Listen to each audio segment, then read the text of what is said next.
Hello అండి. నమస్తే. Welcome back to my channel Swathi Durga vlogs. అందరూ ఎలా ఉన్నారు కామెంట్‌లో చెప్పండి.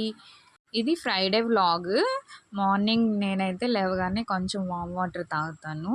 నెక్స్ట్ ఈరోజు మా కర్రీ వచ్చి కాలీఫ్లవర్ అండ్ ఆలు ఫ్రై చేసుకున్నా లంచ్‌లోకి. రైస్ అదే కలుపుకొని తినేస్తాము. వంట అయిపోయాక బెడ్‌నైతే సెట్ చేస్తున్నా. ఇల్లు ఊడ్చుకోవాలి. మా ఆయనైతే లేచారు, స్నానంకి వెళ్ళారు. నెక్స్ట్ అయితే బట్టలు వేయడానికి మిషన్‌లో తీసుకొని వెళ్తున్నా. మా బావ అయితే టిఫిన్ చేసి వెళ్ళిపోయారు.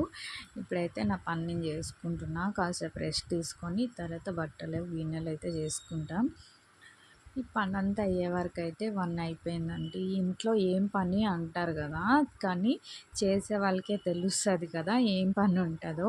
అండ్ మన ఛానల్ మీరు ఫస్ట్ టైం చూస్తున్నట్టయితే ప్లీజ్ సబ్స్క్రైబ్ చేసుకోండి, నచ్చితే లైక్ చేయండి, ఓకేనా. తర్వాత లంచ్ అయిపోయింది, కాసేపు రెస్ట్ తీసుకొని మళ్ళీ ఈవినింగ్ కాగానే చాయ్ అయితే పెట్టాను. చూసారా పొయ్యి అంతా ఎట్లా పొంగిపోయిందో. మనకి ముచ్చట్లు ఉంటే చాలంటే కొంచెం బయట ముచ్చట్లు వినిపిస్తుంటే పరిగెత్తేసరికి ఇక్కడ చాయ్ అయితే పొంగిపోయింది. తర్వాత మళ్ళీ గిన్నెలు అయితే డైలీ 3 టైమ్స్ ఉంటాయి. తర్వాత ఆరిపోయే బట్టలన్నీ తీసేసాను. ఈరోజు ఆ డిన్నర్ వచ్చి ఎగ్ ఫ్రై అండ్ రైస్.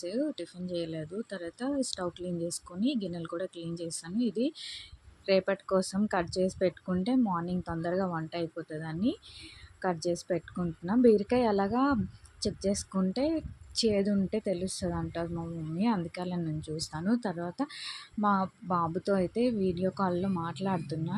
సడన్గా ఈరోజు అయితే నైట్ 10 o'clockకి వర్షం ఫుల్ పడుతుంది, మీకు తెలుస్తుందో లేదో అని.